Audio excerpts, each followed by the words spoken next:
REM is the sweet spot.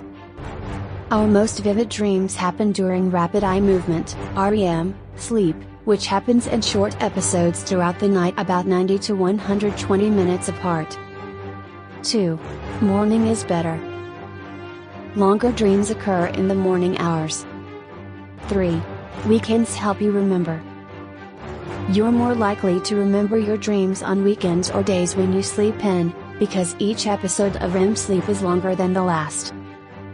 4. Your muscles are paralyzed. Most of your muscles become paralyzed during REM sleep to prevent you from acting out your dreams. 5. Pictures are most common.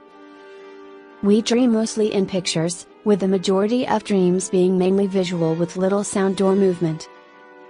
6. Recurring dreams have themes. Recurring dreams in children are mostly about confrontations with animals or monsters, physical aggressions,